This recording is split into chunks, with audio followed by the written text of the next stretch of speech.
I watch her pack the suitcase that once held our honeymoon clothes. The morning routine had become sacred. Over 32 years of marriage. Coffee at 6:15, toast with marmalade, checking the weather forecast together before I left for the accounting firm. Margaret would kiss my cheek and remind me about dinner plans or weekend errands. These small rituals had woven themselves into the fabric of our life in suburban Denver, creating a pattern so reliable that neighbors set their clocks by my departure time. At 62, I had grown comfortable with predictability. The same route to work, the same lunch spot on Tuesdays, the same Saturday morning hardware store visits. Margaret seemed equally content with our established rhythm. She tended her garden with the devotion of someone who had found her calling in nurturing life from soil. Her roses won prizes at the county fair 3 years running. Our son David had moved to Seattle after college, building a career in software development. He called every Sunday, sharing updates about his job and asking about our health with the dutiful concern of a good son. Margaret would light up during these conversations, her voice taking on the warm tone reserved for discussing her greatest achievement. She had raised a successful, caring man who remembered birthdays and sent flowers on Mother's Day. The house on Maple Street had been our sanctuary for 28 years. We had painted every room together, planted every tree in the backyard, replaced the roof during that terrible storm in 2019.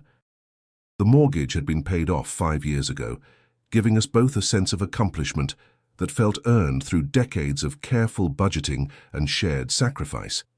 Every squeaky floorboard and loose doorknob told a story of our life together. Margaret's teaching career had ended 3 years ago with a retirement party that filled our living room with colleagues bearing casseroles and fond memories. She had shaped young minds for 35 years, earning the respect of parents and administrators alike.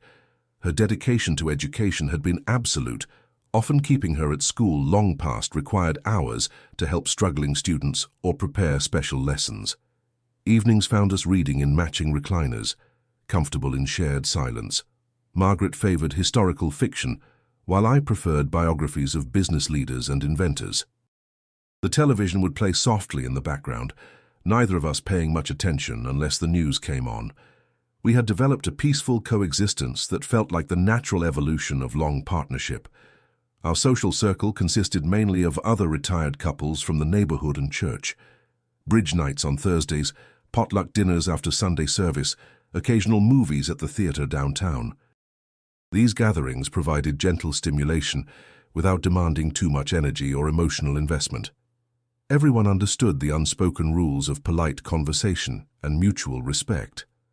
Margaret had taken up watercolor painting after retirement, converting the spare bedroom into a small studio.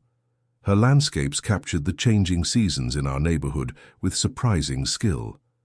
I often found her there in the afternoons, lost in concentration as she mixed colors or adjusted details.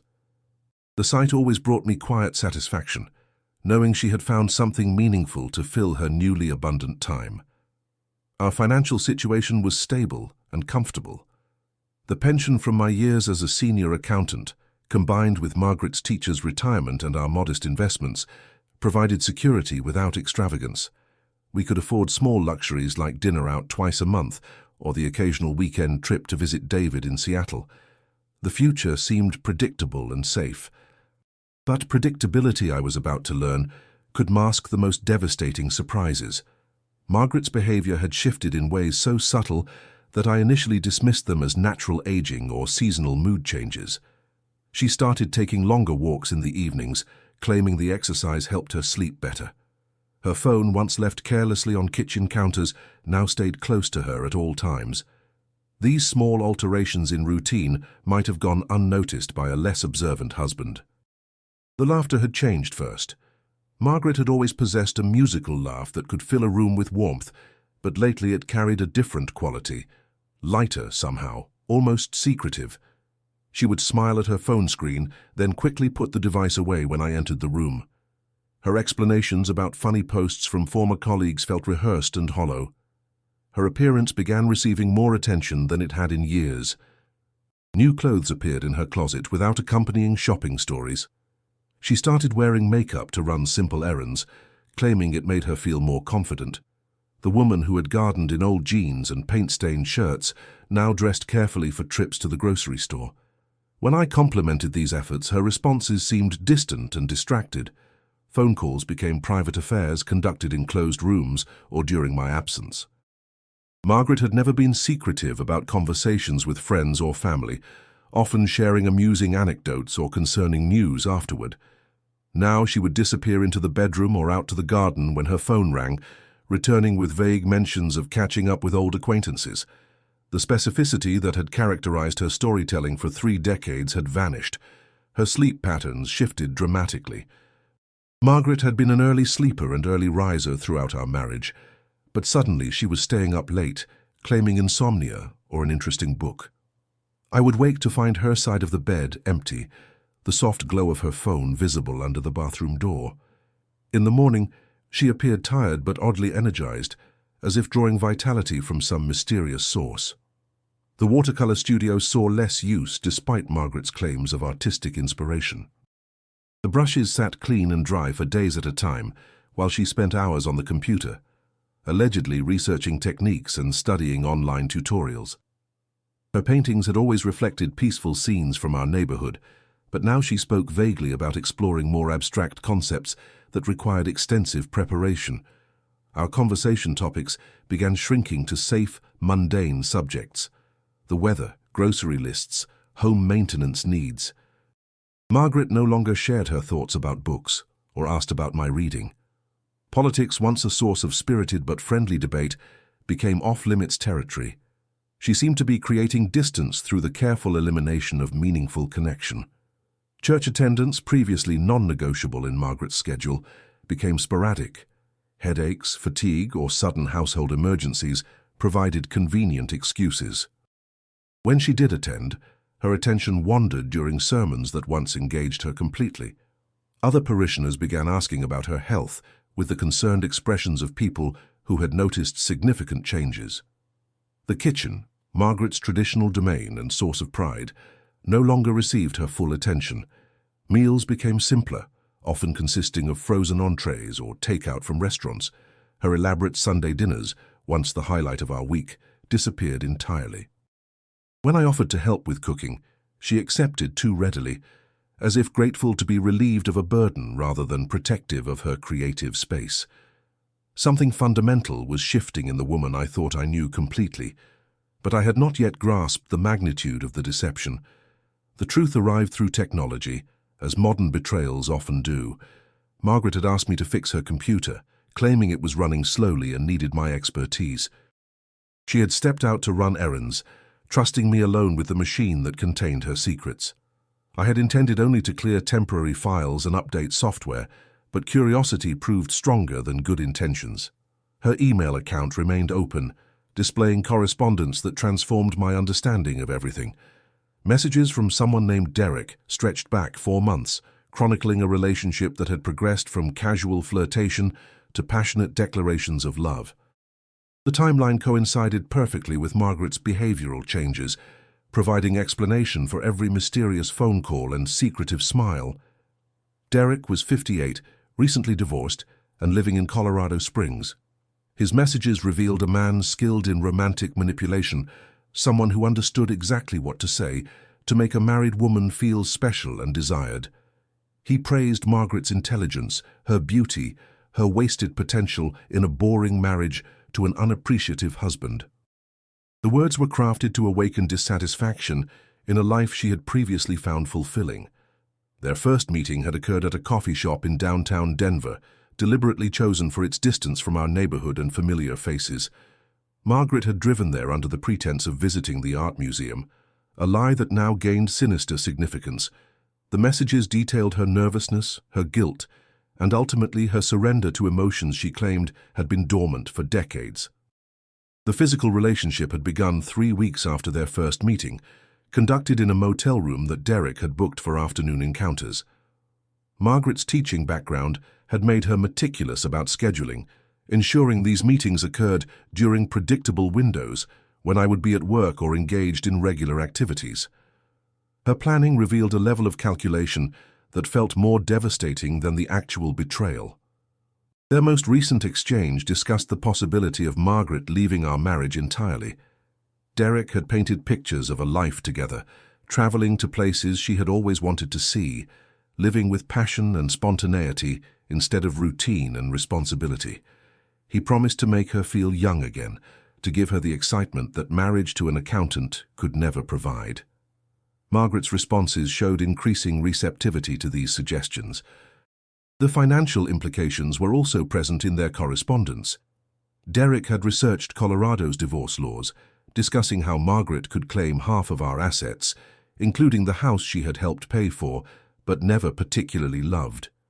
He had encouraged her to document any instances of neglect or emotional distance that could strengthen her position in divorce proceedings. The woman I had trusted completely was building a case against me. Most painful were Margaret's descriptions of our marriage to this stranger. She portrayed me as boring, predictable, emotionally distant. She claimed I had taken her for granted, never showing appreciation for her sacrifices or acknowledging her needs.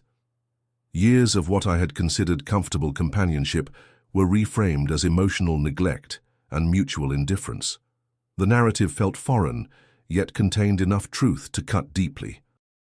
Their plans extended to the coming weekend, when Margaret would tell Derek she was visiting her sister in Grand Junction. Instead, they intended to spend 2 days at a resort in Vail, what Derek called their trial run at living together. The messages discussed practical details like separate cars and carefully constructed alibis, showing how thoroughly they had planned this deception. But they had underestimated the observational skills of a man trained to notice discrepancies and verify information. The weight of knowledge settled into my chest like cold stone, but outward life continued its normal patterns. Margaret returned from her errands with groceries and cheerful commentary about the weather, completely unaware that her secret had been exposed. I watched her move through familiar routines while seeing a complete stranger occupying my wife's body and mannerisms. Dinner that evening became an exercise in controlled performance. Margaret chatted about her plans to visit her sister Sarah in Grand Junction over the weekend, describing the trip with elaborate detail that now revealed itself as carefully rehearsed fiction. She had always been a poor liar, but passion had apparently improved her skills. I nodded and made appropriate responses while mentally recording every falsehood for future reference. Sleep became impossible that night. I lay beside the woman who had shared my bed for 32 years, listening to her peaceful breathing, while my mind raced through decades of memories, searching for earlier signs of dissatisfaction or deception. Had there been other affairs? Were there aspects of Margaret's character that I had never truly understood? The woman breathing softly beside me felt like a dangerous stranger. Morning brought the necessity of maintaining normal appearances while processing devastating information. Margaret prepared for her fictional trip with visible excitement, packing clothes she had never worn during actual visits to her sister. Her choice of lingerie, carefully hidden beneath practical items, provided evidence of intentions that made my stomach turn. She was preparing for romance while lying to my face with practiced ease. The kiss she gave me before leaving felt like a betrayal multiplied by decades of genuine affection. Her words about missing me during the weekend rang completely hollow, yet she delivered them with apparent sincerity. I watched her drive away toward what she believed would be a passionate getaway, unaware that her husband now possessed complete knowledge of her deception. Solitude in our house brought overwhelming silence that seemed to amplify every creak and settling sound. The familiar spaces felt different now, contaminated by knowledge of the lies that had been planned within them. Margaret's watercolor studio contained evidence of her deception in the form of unused supplies, proof that artistic inspiration had been replaced by romantic scheming. The urge to confront her immediately was strong, but years of professional training had taught me the value of complete information before taking action. Emotional reactions led to poor decisions and regrettable outcomes. If Margaret wanted to play games with our marriage and my trust, she would discover that patience and planning could be more devastating than anger and accusations. I spent the afternoon organizing my thoughts and considering options. Divorce seemed inevitable, but the terms would depend on how much leverage I could gather and how skillfully I could present my case. Margaret's affair provided grounds for claiming adultery, but her careful financial research suggested she would not surrender our assets without a fight. The battle lines were being drawn by her choices, but she had underestimated her opponent.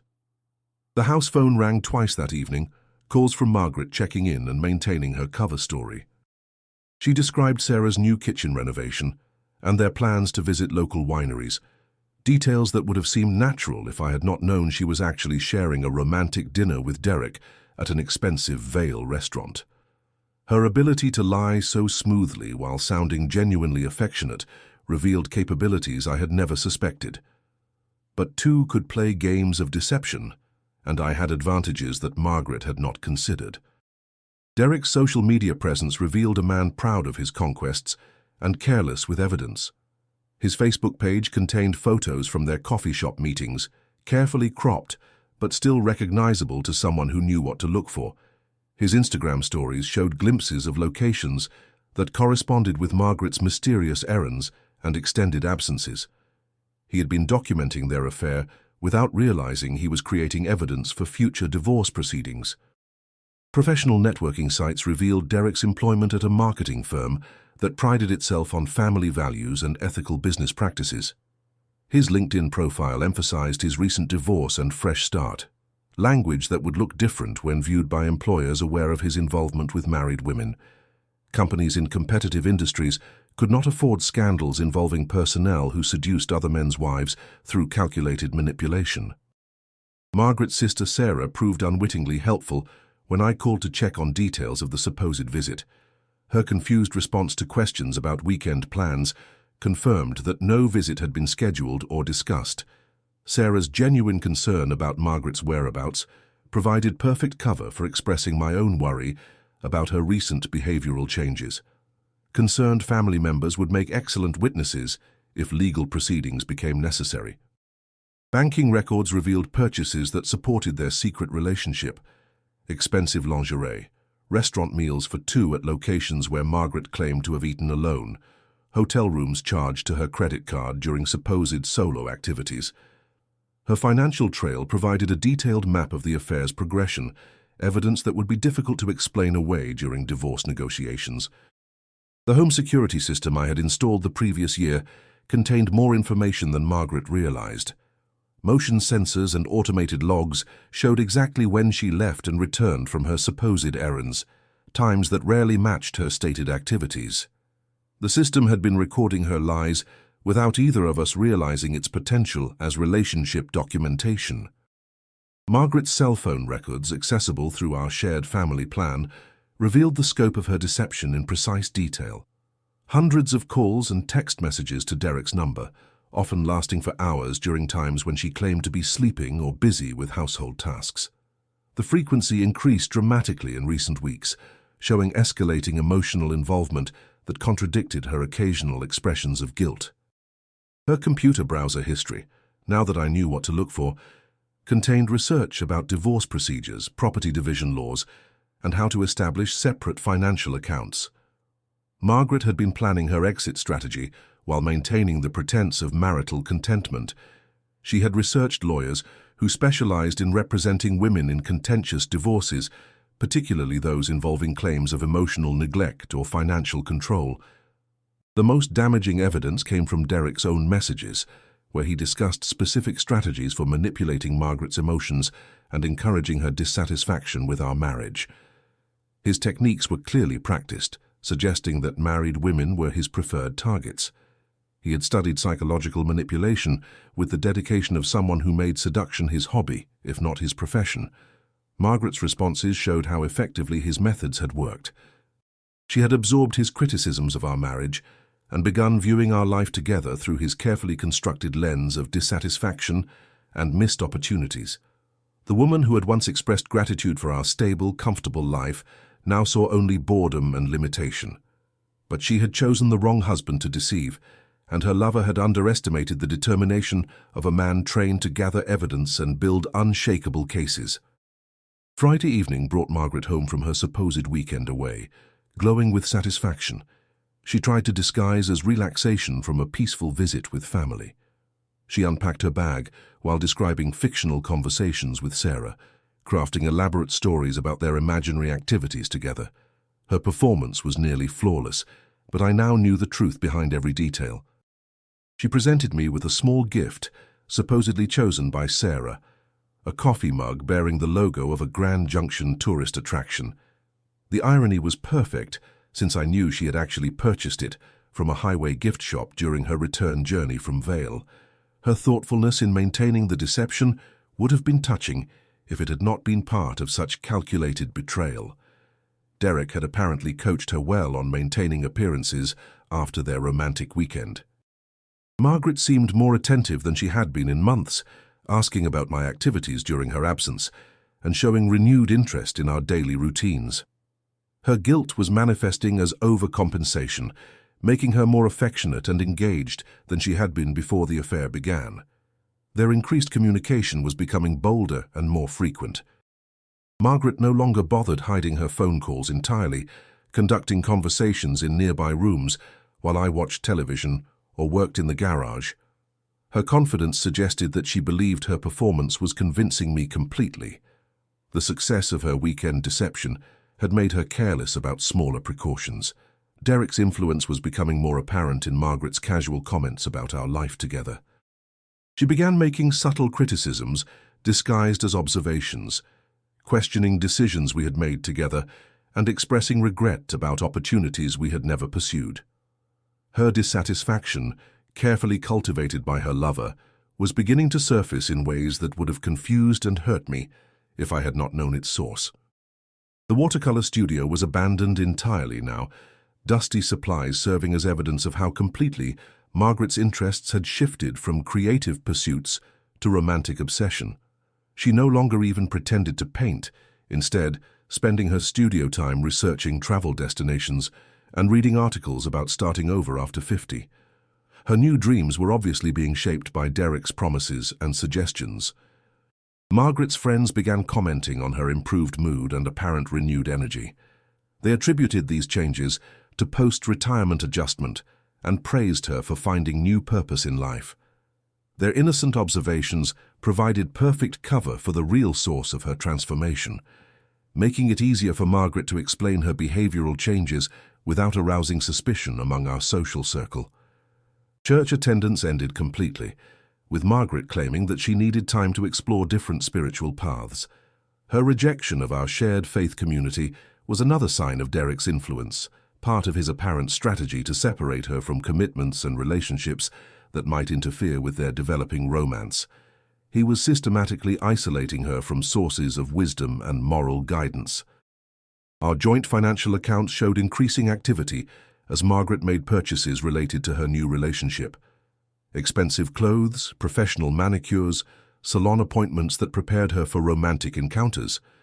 She was using our shared resources to fund her betrayal, while maintaining the fiction that these expenditures were for personal improvement rather than adultery. But her growing confidence would soon prove to be a significant miscalculation, because the patient husband she thought she was deceiving had been documenting every lie. Margaret and Derek had grown bold enough to meet in locations closer to our home, confident that their deception was complete and undetected. Their messages revealed plans for lunch dates at restaurants in our own neighborhood, brazen encounters that showed how thoroughly they had underestimated my awareness of their affair. They believed they had achieved perfect concealment, while actually leaving evidence trails everywhere. Derek had begun pressuring Margaret to accelerate their timeline for going public with their relationship. His messages urged her to file for divorce quickly, claiming that prolonging the deception was causing unnecessary stress for both of them. He painted pictures of the immediate happiness they could achieve if she would only find the courage to leave her boring marriage behind permanently. Margaret's responses showed increasing receptivity to these suggestions, though she expressed concern about the financial implications of divorce proceedings. Derek reassured her that she deserved half of everything we had built together, conveniently ignoring his role in destroying the relationship that had created those assets. His encouragement revealed someone comfortable with benefiting from the destruction of other people's marriages. Their weekend encounters had expanded to include overnight stays at progressively more expensive hotels, funded by Margaret's increasingly creative explanations for household expenses. She had discovered ways to redirect money from our joint accounts while maintaining the fiction that every purchase was related to legitimate personal needs or household maintenance. Her deception was becoming more sophisticated and expensive. The emotional manipulation was reaching new levels of intensity, with Derek constantly reinforcing Margaret's dissatisfaction with our marriage while praising her courage for pursuing true love. He had convinced her that staying married to me was a form of self-betrayal, a waste of her remaining years on someone who could never appreciate her properly. His psychological techniques were working exactly as intended. Margaret's behavior at home became even more artificial as she overcompensated for her guilt and growing excitement about leaving. She cooked elaborate meals she had no interest in eating, initiated conversations about topics that no longer engaged her, and showed physical affection that felt mechanical and obligatory. Her performance was beginning to crack under the strain of maintaining such complete deception. Derek's research into divorce procedures had become more detailed and specific, with their messages discussing strategies for maximizing Margaret's settlement while minimizing any financial responsibility for their affair. They had identified a law firm known for aggressive representation of wronged wives, apparently planning to portray Margaret as the victim of an emotionally absent husband rather than an adulterous wife planning her escape. The timeline for their revelation was accelerating, with plans forming for Margaret to announce her intention to leave sometime within the next month.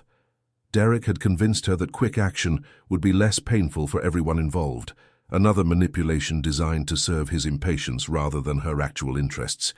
He wanted his prize without further delay or complications. Their arrogance had reached levels that would have been amusing if the situation had not been so personally devastating. They discussed their affair as if they were literary heroes pursuing true love against societal conventions, completely ignoring the betrayal and deception that had characterized every aspect of their relationship. They had rewritten the narrative to cast themselves as romantic protagonists rather than selfish adulterers.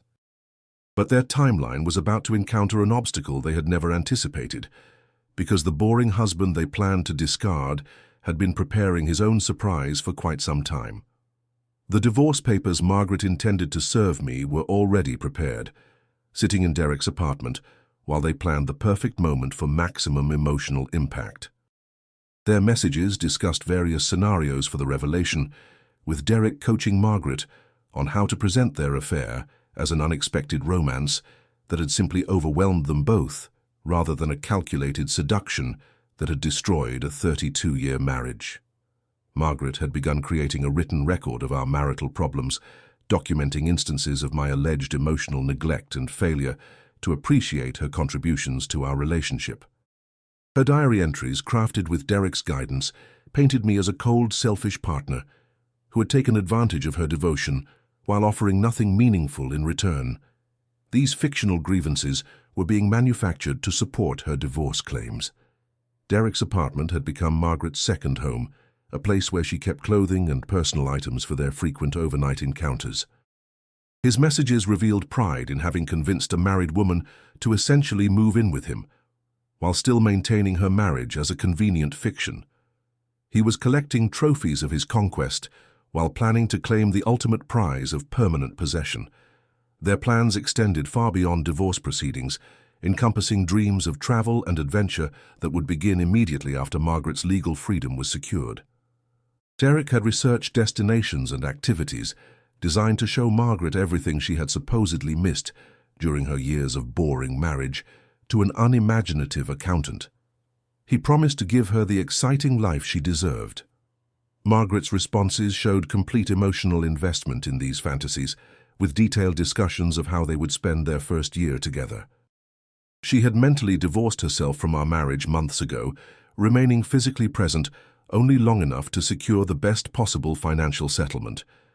Her commitment to Derek had become absolute, while her connection to me had become purely transactional. The manipulation was reaching its final stages, with Derek constantly reassuring Margaret that she was making the right choice and that any guilt she felt was simply the result of societal conditioning rather than genuine moral concerns. He had convinced her that staying married would be a betrayal of their love and her own authentic desires. His psychological control was nearly complete.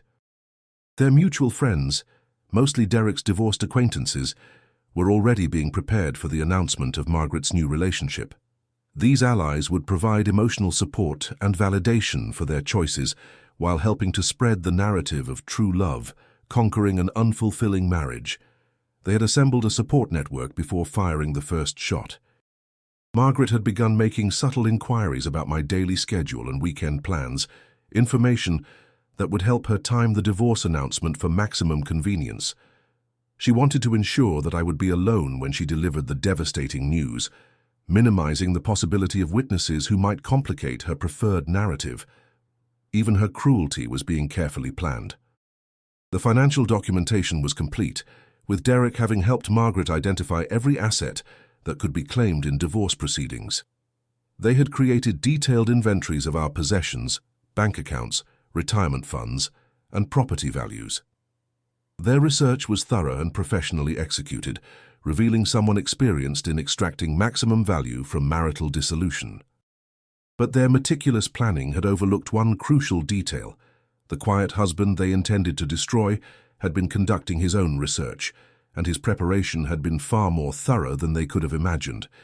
The law firm Margaret and Derek had chosen specialized in representing wealthy wives in contentious divorces, particularly cases involving claims of emotional abuse or financial control. Their reputation for aggressive tactics and substantial settlements had attracted Derek's attention, leading to consultation appointments scheduled under Margaret's name for the following week. They believed they had found the perfect weapon for maximizing her divorce settlement. Derek's employer had policies regarding moral turpitude and conduct that could reflect poorly on the company's reputation. His position in client relations made him particularly vulnerable to scandals involving extramarital affairs, especially those that could be characterized as predatory behavior toward vulnerable married women. The marketing firm's family values branding would not survive association with home-wrecking scandals. Margaret's retirement benefits and pension rights could be affected by evidence of adultery, particularly if presented properly to the appropriate administrative bodies. Her teacher's pension fund had moral conduct clauses that could be triggered by documented evidence of marital infidelity. The financial security she thought divorce would provide might prove more complicated than Derek had led her to believe. Their communications had created a comprehensive record of premeditation and calculation that would undermine any claims of spontaneous romance or emotional abandonment.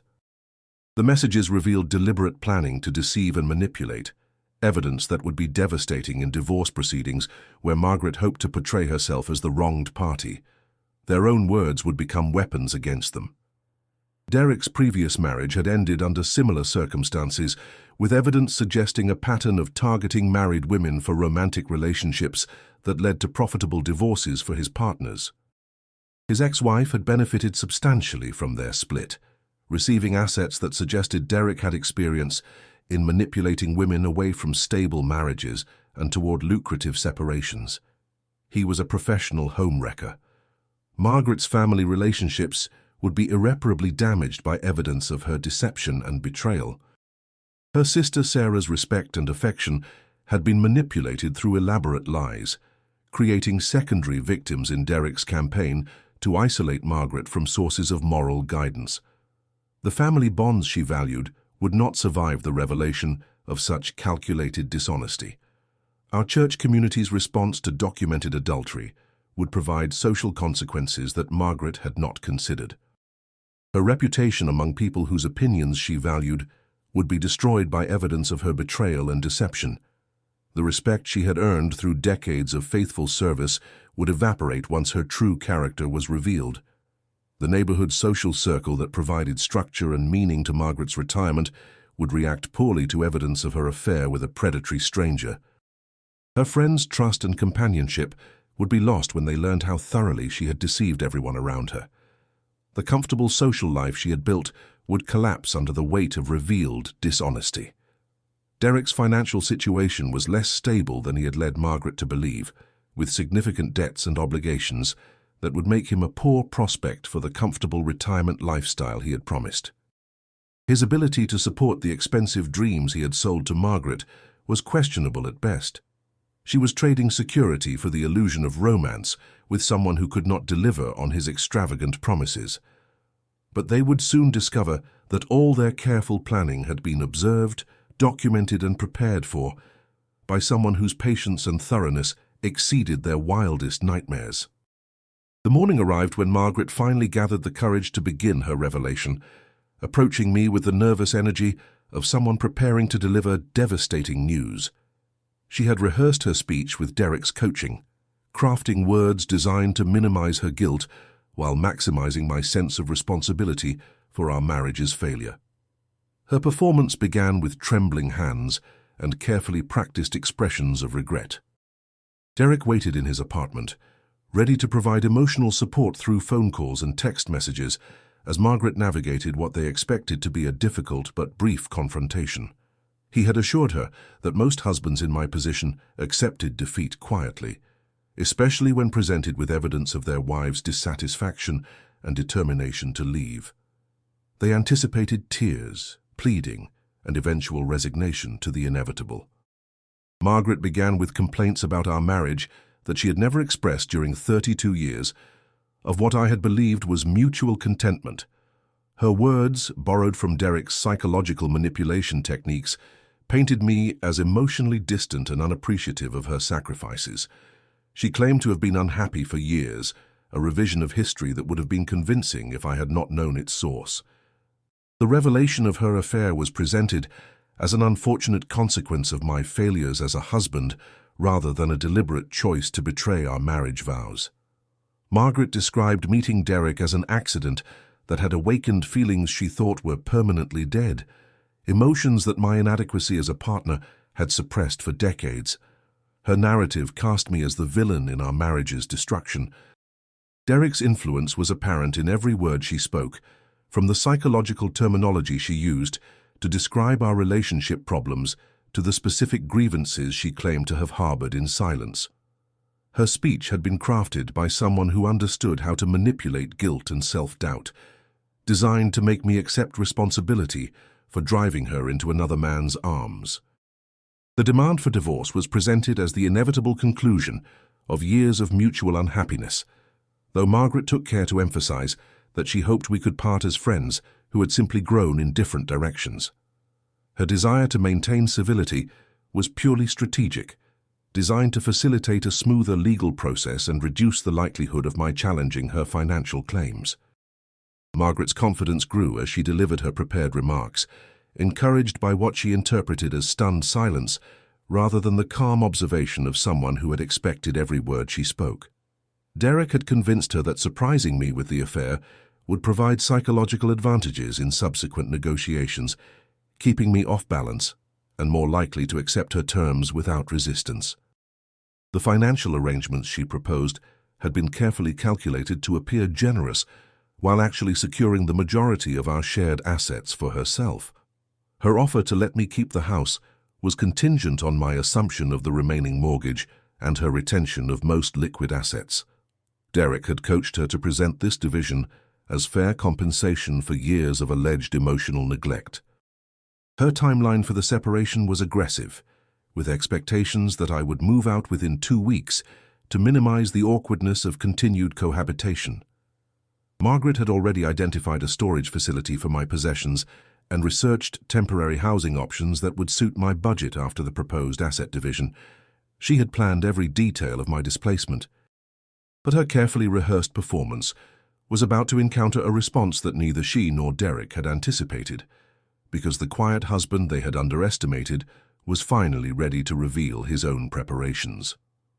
My response began with a simple question about Margaret's weekend visit to her sister, delivered in the same calm tone I had used throughout her emotional revelation. The sudden shift from her dramatic confession to mundane details clearly confused her, breaking the momentum she had built through Derek's coaching. Her certainty wavered as I continued asking about specific activities and conversations that had never occurred. The first crack in her composure appeared when I mentioned details about Sarah's weekend activities that contradicted Margaret's fictional account of their time together. Her sister's actual schedule, which I had carefully verified, made it impossible for the visit Margaret described to have taken place. The foundation of her most recent lie was crumbling before her first divorce demand could be completed. Derek's phone began ringing as Margaret realized that her deception had been discovered, but his coaching had not prepared them for this scenario. Their plan had assumed my complete ignorance of the affair, leaving them without strategies for managing a confrontation where their lies were being systematically dismantled. Margaret's confidence transformed into panic as she understood the extent of my knowledge. The evidence I presented was methodical and comprehensive, beginning with phone records that documented every call and text message between Margaret and Derek over the past 4 months.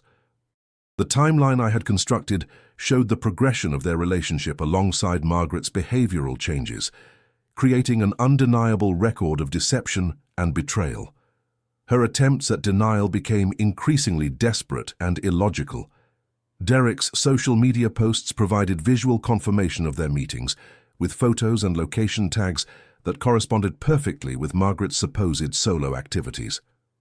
His pride in documenting their relationship had created evidence that would be devastating in divorce proceedings, particularly when combined with his messages discussing strategies for manipulating Margaret away from our marriage. His own words condemned them both. Margaret's financial records revealed the cost of maintaining her double life, with expenditures on hotels, restaurants, and personal items that had been funded through our joint accounts. The money she had spent on deceiving me would be easily recoverable in court, especially when presented alongside evidence of the systematic fraud she had committed to finance her adultery. Her theft was documented down to the penny.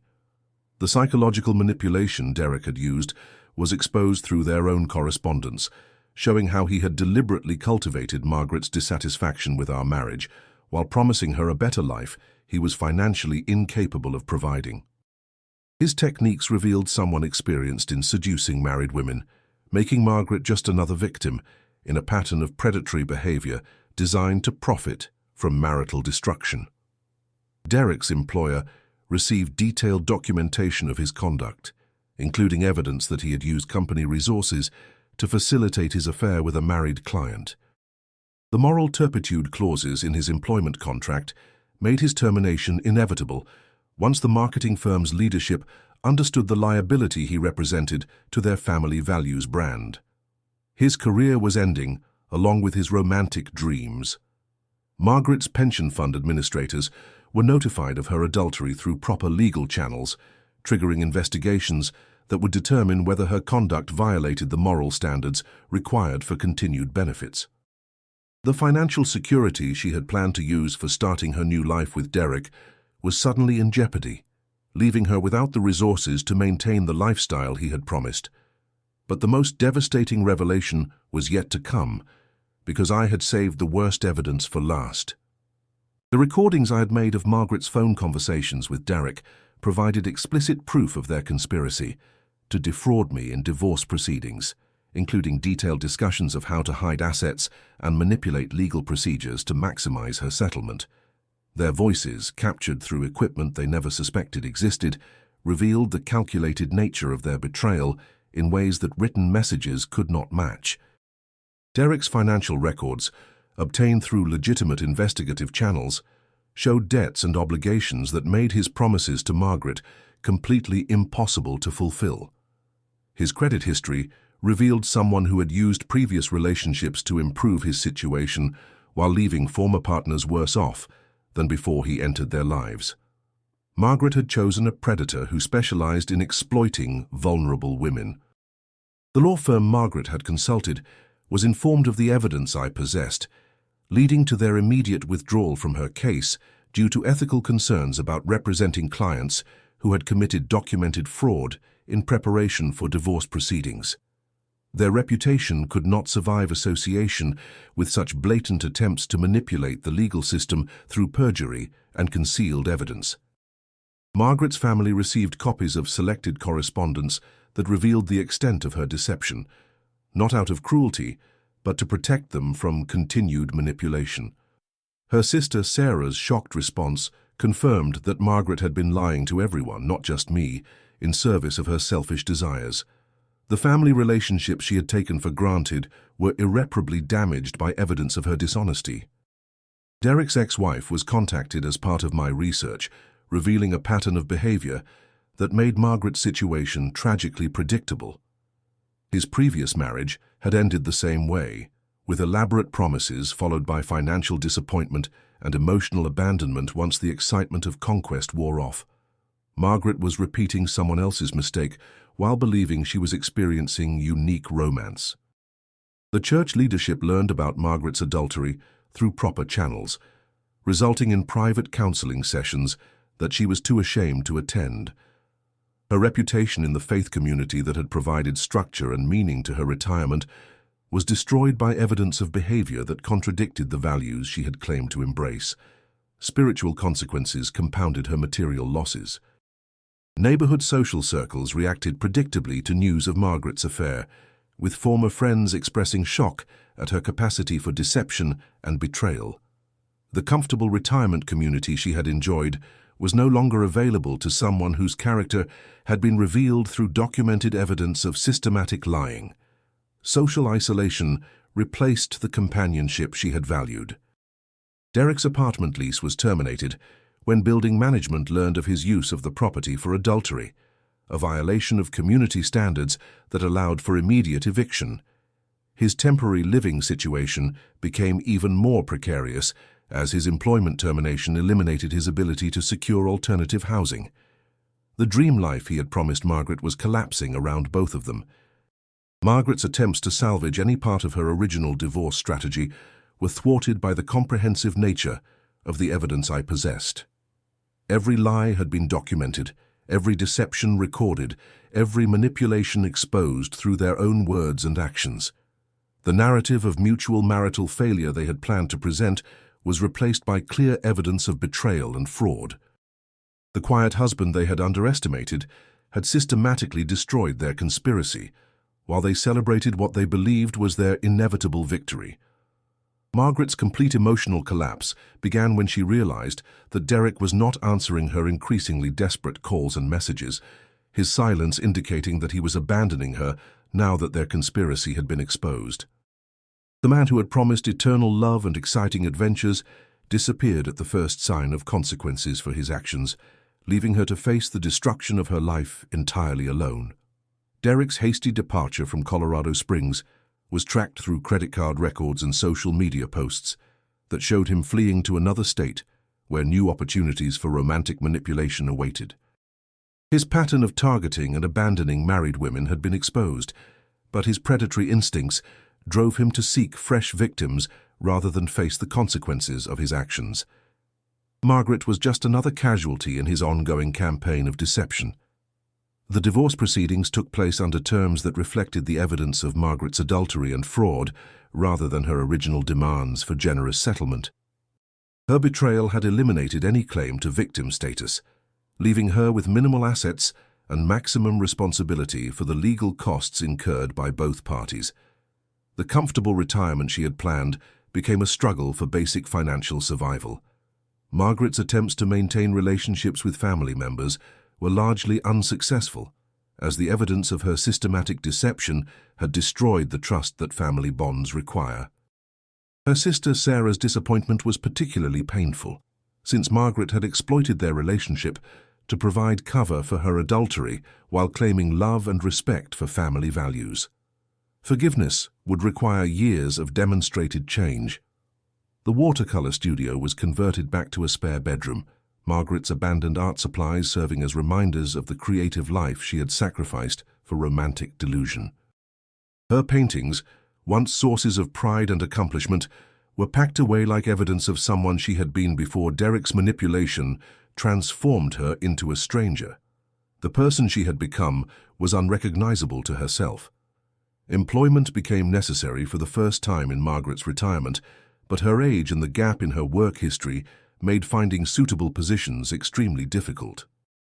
The teaching skills that had once provided professional satisfaction were no longer marketable, forcing her to accept minimum wage work that barely covered her reduced living expenses.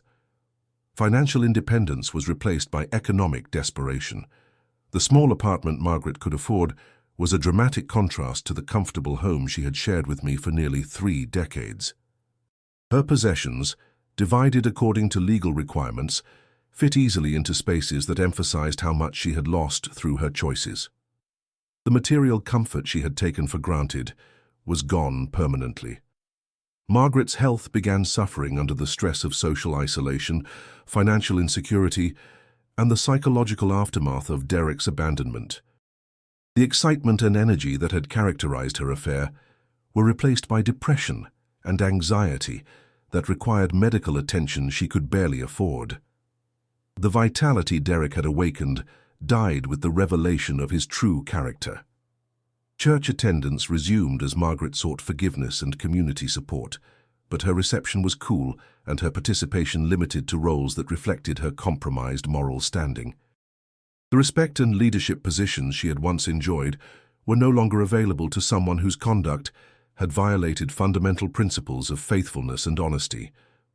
Meanwhile, I began the process of rebuilding my life without the weight of deception and betrayal that had characterized the final months of our marriage.